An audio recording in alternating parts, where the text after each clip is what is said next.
rigira kabiri cyangwa igikombe kigira kabiri. 2018-2019 twaratwaye ibikombe byose nawe nyine twari kumwe na Aigle Noir. Nibaza rero yuko jewe ndi muri Aigle Noir comme préparateur physique, ubu iki gikombe ni cya kabiri. Abarundi bati ubuza gushabura tagata kandi ngo ntawe ujya katamugoye. Hagati ya Madidane n'umwizero benshi batangura shampiyona bavuga abana ntibashobora gutwara igikombe ntaco bashobora gushikako, ariko je naragerageje gutegura abakinyi banje mu mutwe ndabereka yuko byose bishoboka, nababwira yuko imyaka ari chiffre. Tubakiane na concentration, tucheze kabumbu na confiance, tuache kusikia hii mafuyo ya hii publiki. Kuri twebwe icyizere cyari gihari, ejo tuma twakomeje kuma dukora kuko urumva atacizere kenshi ari no gukora bigabanuka. Ikintu twarushinze izindi ekipe si kindi, twe tugiye gukina ikintu cya mbere kwano twashira mu mutwe, twabona match yose tugiye gukina ari na finale. Ushika ku munezero w'igikombe buri rugendo rw'aba fighters 2024 2025.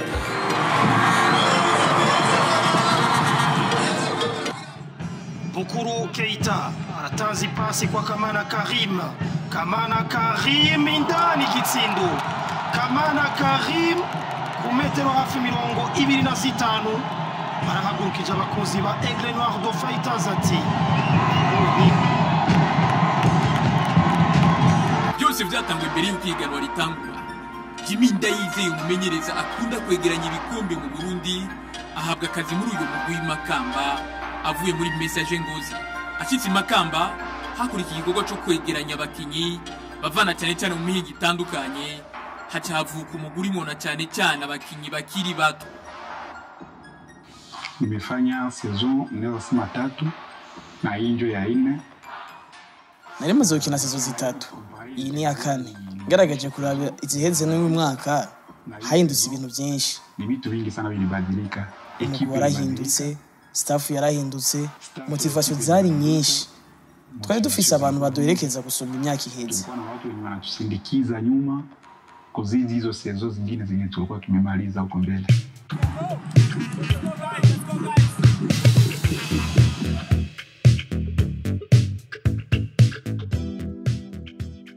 Twatanguye tubategurira muri academy, hanyuma mu nyuma ubuyobozi bwa ekipe buravuga buti aba bana barageze yuko baduga mu cicaro cya mbere, baduga muri ekipe nkuru ariyo Aigle Noir.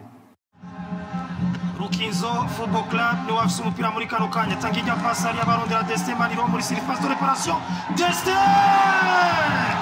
Maniro ati mwambonye ndumwami wo kuri stade Runani.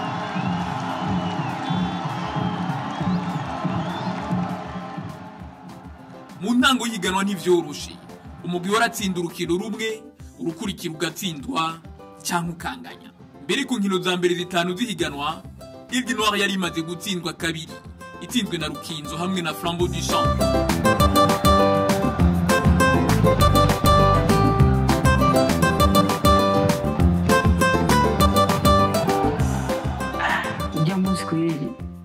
Waranangajije cyane ajeyo kuko nitwe twatangiye kubatsinda igitsindo cya mbere.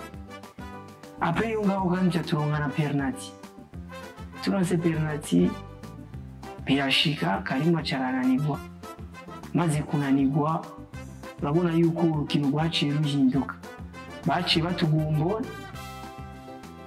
Après gutugumbora cadusanga rero adusize n'igisindo cya kabiri.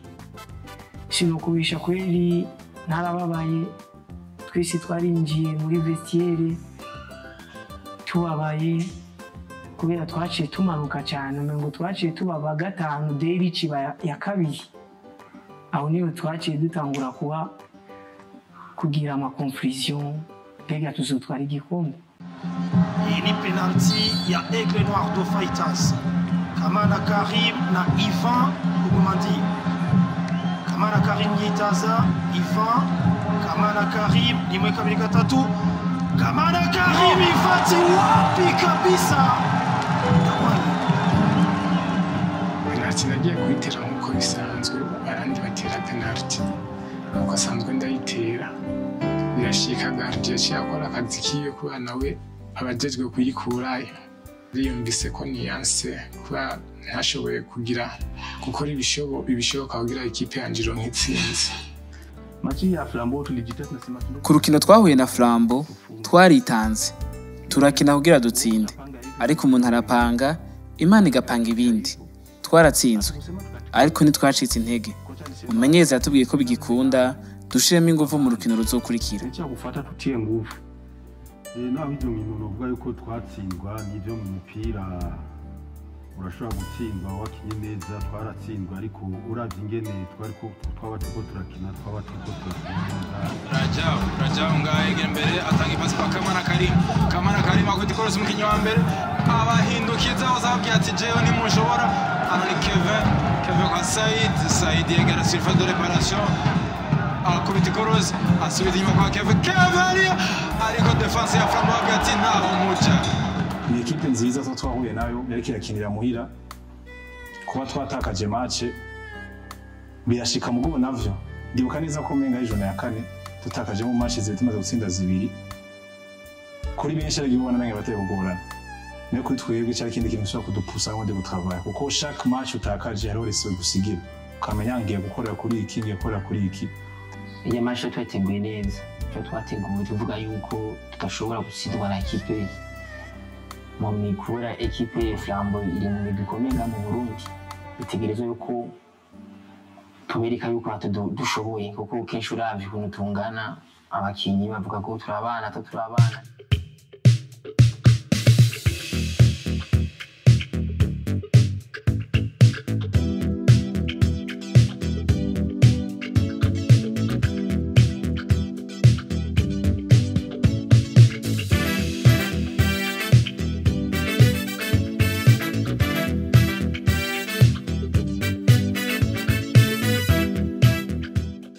Timu yetu ni timu ambayo ina watoto ambao kwenye miaka ni watu ambao wanacheza na wasema umugwi wacu harimo abakinyi bakiri bato bakinyi igana ry'u Burundi ku nshuro ya mbere. Wa kwanza kuna wengine mwaka wa pili ilikuwa ni vigumu ndio maana ilitukulia. Niyo mpamvu inkino za mbere twanganyije izindi turatsindwa gushika bamenyereye igano no gutahura ibikenyero mumenyereza wakamuelewa kocha sababu ukiona kocha ni mtu ambaye alizoea kutumika sana na watu wakubwa. Sasa inafikia mwaka wake wa kutumika na watu ambao bado hawajaelewa ligi ambao tunacheza.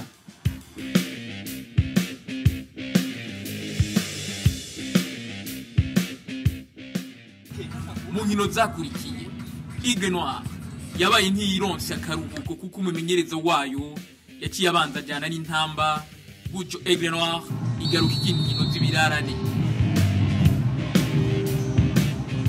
Match z'ibirarane zakunda kugorana cyane si tukubukina uwo muri ko muriruka nawe yamaze gukina peut-être afise amanota yiyo kenshi ukina kuri pression ahubwo kuri twebwe byatweretse ko le travail ya esprit staff technique yari yakorewe ku bakinyi iri kiramarcha kuko ni match zikunda kugorana kandi usanga ama match mukina yegeranye mu mwanya muto kenshi ni match zaza zigoye kujya bigoye byaradufashije cyane gusumba ko twakoze ikina kuri ijyanye n'atanko nkuko bisanzwe zari match zigoye cyane z'ibirarane ko twazitsinze chaque match ni 3 points match uko imeze kose ni 3 points mugabo ubwo kuri twebwe byaduhaye kugira icyizere cyane ko n'ibindi bishoboka cyane.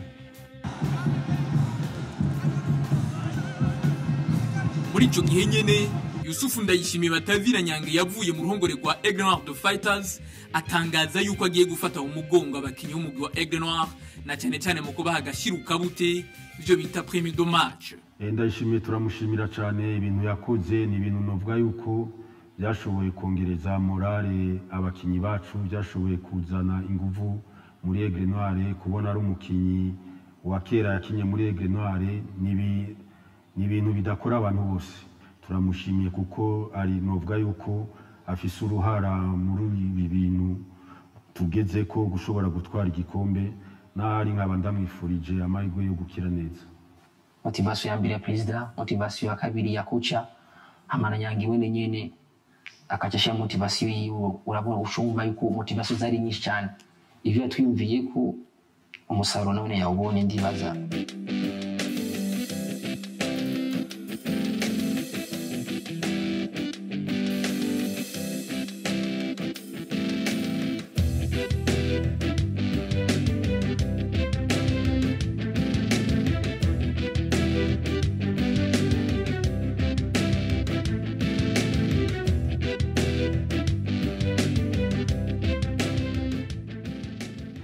Birabira hanze babona ko baragwa Nyange n'amafaranga yazanye n'iki mugabo Nyange ni ikintu gikomeye cyane muri equipe ya Aigle Noir, kuko ni source de motivation ku bakinyi bacu benshi dufise. N'umuntu ubona abakinyi bacu bishimira apana kubera ivyo ariko arafasha muri motivation me kubera ko hantu yageze, kubwira umukinyi ko bishoboka twubona ibikigoye mu gihe ari werema ihari barabira ko bavuga tuyaraciye ngaha kandi atari ko bishobotse. Kuba rero yaciye aba n'umuntu aba hafi ya equipe atabagira equipe yabayemo akamotiva tujura akabwira ndi kumwe namwe ndi nyuma yanyu, novuga ko oui hari ikintu byafashije muri equipe. Si je dis que je vais shatse kuvuga kuri Nyange ndabura ivyo ndamuvugako, ndabura ivyo mvuga atari kumushimira.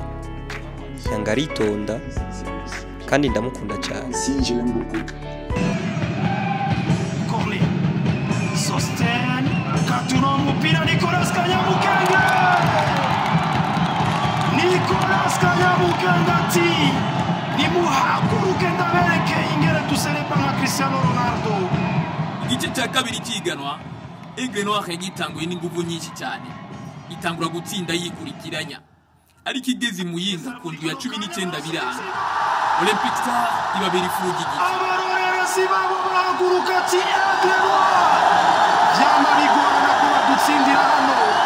Raba umwana wa Olympic Star bakoregwa mbega bikarangira kujya Aigle Noir de Fighters bitaka kigikombe. Muyinga match ya Olympic Star n'abakuri mu match zatugoye, mu match zatugoye kandi sindevye muje mu by'abandi meni bazakura kuri ino saison tuwejeje. Olympic Star ni equipe on ifite zitanziza muhira, si kuri twebwe gusa ku ma equipe yose tutatuma muri course baza uta equipe baronse resultat nziza ikuri Muyinga. Gutsindwa na Olympic Star byaratubabaje, nkuko byamanuye motivation gatoya, kubera byatwereka yuko byose bishoboka. Kuba mu kibanza cya mbere mushobora kuhaguma ufise 100% uvuga yuko nashitse. Uvuga byatweretse yuko tutabaye ready, tutipanze neza, turashobora no gutakaza n'ijya deuxième place, tugatakaza kugwanira igikombe. Full time match iraheze hano kuri Stade Umuco. Aigle Noir de Fighters vy'agateganyo itakaje ikibanza ca mbere. Ni match nadhani kasema n'urukino rwambabaje cyane kandi sije jenyine. Uravye ko urukino rwaheze umukinyi wese byo mubabaza. Ukiangalia sina ni mwaka wa pili tunachezea pale Muyinga atufungi. No mwaka wa kabiri tutatsindira Olympic Star wabo. Iyo basanze Muyinga bakina nka urukino rwa nyuma baca batwara igikombe. Utana ekipe kama Aigle Noir huwa inacheza yani inashika mani finale, tukifunga hii match tunachukua kupe. Ni match tulikuwa tunaijua kama itakuwa ngumu. Twari tuzi ko urukino rukomeye, turavugana dukine neza. Ibitsindo twinjijwe byavuye ku gusamara kw'abakinyi b'inyuma nabo hagati mu kibuga. Ni uzembe wetu ulitokea baada ya defenseri na jora katikati ndio ikatokea hivyo, lakini sio kusema ilikuwa ni matarajio yetu sisi tufunge. Kamana Karim ishuta liko defense ya Puma Murati wapi kabisa. Ikatrabe kushika muri kano kanya ninde ni Kevin Cho itungiye. Ipasi shuta liko. Kwimisi yagenda ni kwiganwa kerekana ko Aigle Noir na Puma Murati bariko barahangana. Mbere bagenda barabisanya mu kibanza cya mbere. Umwansi gumwe ahinduka umugenzi w'ubundi. ukinzinganiriza na Buma muri Buganda. Ako kanya nyene Vitaro nayo yari kitera ubwoba Aigle Noir mu Makamba umwizigirwa bose. Aigle Noir de Fighters mwibagira ivyo gutwara igikombe umunota wanyu umunezero turabingera tugombora kino gitsindi shot goal ati kurari kino duhamba ku gikombe turacafise ijambo mubanze muhaguruka abafana ba Aigle Noir de Fighters reka turabe ni Aigle Noir de Fighters ikeneye igitsindi Fighters baratsinda Vitaro igikombe gitangura kubotisika ashobora kubahereje igikombe Aigle Noir de Fighters igitsindo ca kabiri mu gihe yari hasigaye amasegonda 30 Aigle Noir de Fighters iki gitsindo gifise isiguro y'igikombe ati iki gitsindo kirafise isiguro y'igikombe reka turabe umuhagarikiza bavuga iki match iraheze abafana binjira mu kibuga ati gutsinda Vitaro bisigura igikombe n'umunezero n'uw'igikombe umunezero n'uw'igikombe ku bafana ba Aigle Noir de Fighters ati kuba duhejeje gutsinda Vitaro umukino novuga yuko mu gice cya mbere twagiye ari ubusa ku bundi igice cya kabiri turaza nko ku munota wa 60 Vitaro iratangura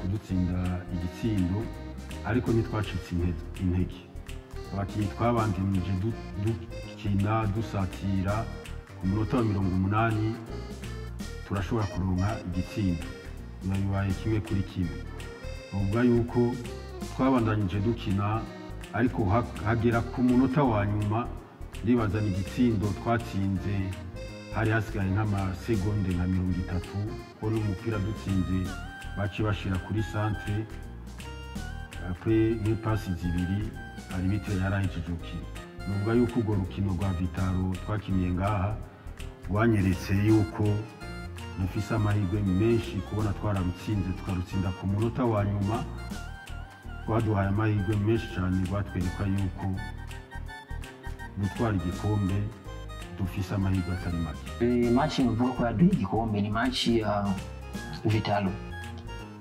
Match ya Vitaro kuko uravye match ya Vitaro abakinyi bari twagiye gukina match y'abana.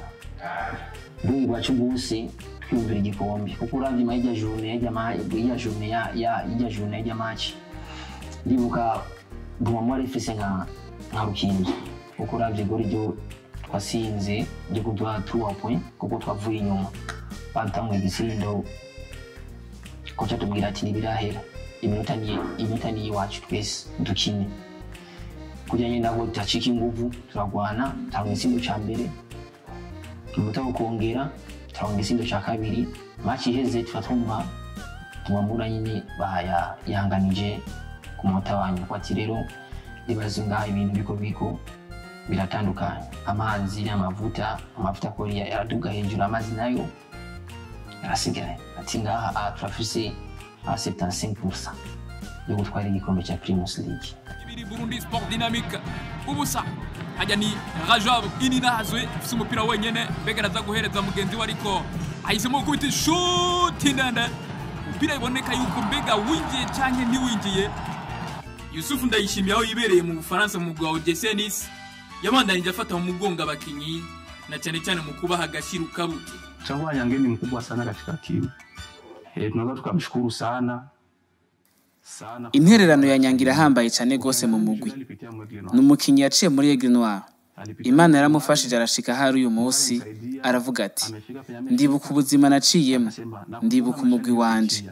Reka nshiremwe intererano yanje kugira babone bati aribuka ivyo umugwi wamufashije. Na yajua mwenyewe.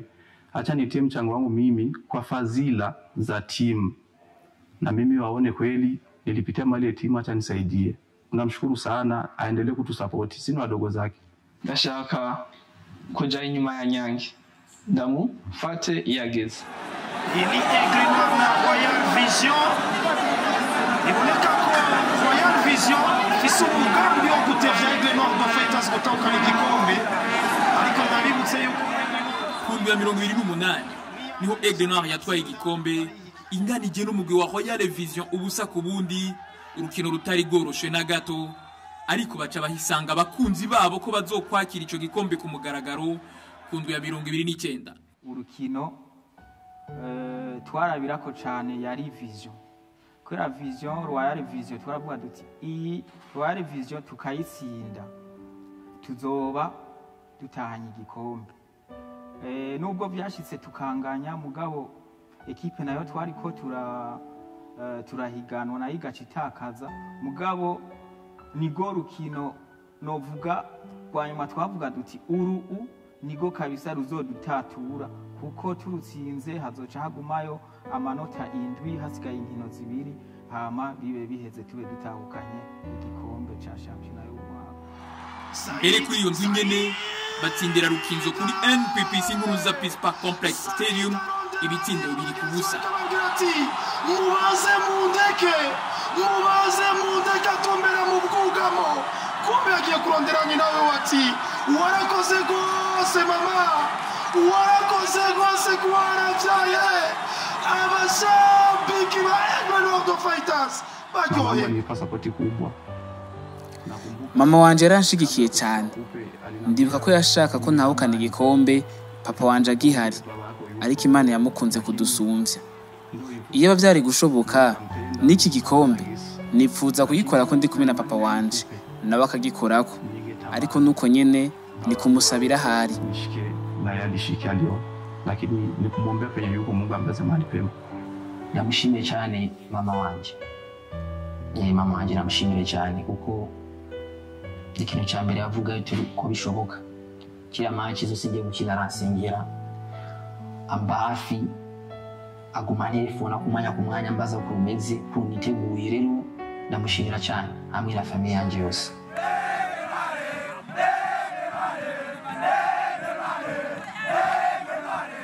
Gucyo bahaga igikombe cy'ihiganwa rikuru ry'umupira w'amaguru mu Burundi ku nshuro ya kabiri muri kahise k'uyu mugwi uri kuraba imyaka 20 uvutse. Ndagerewe cyane kuko hajya iyo muri football evaluation ya staff technique ni resultat. Iyo rero utahanye uri muri staff mutahanye igikombe uraryoherwa, nanje ndaryohewe cyane. J'ai dit cette coupe là. Igikombe ndagituye umuryango wanje kuko nturi hafi. Ndagituye kandi abakinyi dukinana. Et j'ai dit cette coupe là aussi à notre groupe. Ya icambere imbere ya byose nshimiye Imana, equipe nzima, kocha kuko yabaye umuvyeyi. Ubundi dushimiye rero nawe ni yadufashije cyane ni Yusufu Ndayishimiye.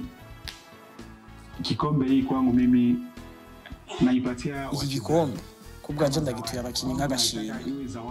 Je nshaka ko coba nk'ingabire ubafasha kubacira inzira muri kazoza ku byo bakoze.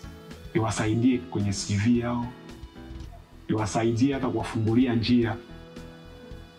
Na ya pili, ubwa kabiri iki gikombe no gitura umurongozi wacu, mkurugenzi wetu, president wa equipe, na watatu wa gatatu ni mumenyereza kuko nivyari vyoroshe kumenyereza umuguri umwe abakinyi bato ubizere hama bagakora akazi nkako bakoze. Waamini na waumbie, yani kujiamini. Ikombe kabisa imfariji kwa kazi kubwa ambayo amefanya. Wa mbere ndashimira president Nyakubaha, president wacu wa equipe Reverie. Wa kabiri ashobora kuza Nyange kwa nayo dufashije ibintu atari biki. Hama wa gatatu naho ashobora kuza kocha mukuru Jimmy Ndayizeye. President namushimiye cyane kuko ndio batariho canke batashizemo ibintu bya motivation canke kutwiyegereza canke kugira ikiya kintu cyose gishoboka kubera turi tumeze neza mu mitwe kubera nta muntu washobora gukora akazi tameze neza. Ama n'ibindi ndashimiye staff. Ndashimiye staff kuba ndakoze CV ndi kumwe na staff. Equipe yose n'abakinyi bose ndabashimiye cyane kuko twana umutima ukuntu twafashanya. Shukrani za kwanza ziende kwanza kwa Mungu. Banje gushimira Imana kuko ikintu cyose ni igikora. Ubwa kabiri shimiye ndayishimiye Yusufu Nyange. Kuri jewe kino gikombe ndagituye abakinyi bose twakinanye na mama wanje yamvyaye. Shukrani ya mwisho na maliza kwa mama yangu. muri igikombe ndumva mbaze nabashimiye n'abakinnyi ko bitwaye nibo bakoze cyane cyane baritanga n'ingufu zishoboka ari nabo bantu ba mbere no baza gutura igikombe nanagitoyeyo n'abandi bose turakorana muri staff mais spécialement ku muyobozi wacu nyiriteka yadushiriye ibishoboka byose kugira ikipe ishobore kugereka kwitwara neza tukimuture abandi bantu bitura rero ni famille yanje yambaye hafi cyane muri kano kazi kacu kataba koroshe bisa kenshi akazi kacu biba bigoye udafise famille kuri nyuma umudamu wanje yambaye hafi cyane n'abana banje ndakibatuye cyane kibe ico kubona ko amasengesho bakoze amajoro baraye bitaba iby'imfa gusa ngo ndagitura abafana ba Aigle Noir batubaye hafi mu bihe bigoye sigiye cyo twatse mu bihe byiza abaye igihe tukamwe bihe bigoye mugabo batweretse ko badufitiye icyizere bari nyuma yacu nabo ndakibatuye eje no banza kukigenera kwanza president honorable Reveriano wewe yashoboye gushinga uyu mugwi wa Aigle Noir ndashimira novuga n'ikindi staff yanje twakoranye kuva mu ntango ya championnat gushika dushobore gushika kuri intego yo gutwara igikombe uba ngashimira n'abakinnyi novuga yuko bafashije ikintu kinini cyane ingene bashoboye kwitanga abakinnyi ababyeyi babo indongozi z'umugwi abakunzi b'umugwi eka mbere n'abandi batera impundu muri Mpuruza Peace Park Complex Stadium impundu iba yose urubanza rurarama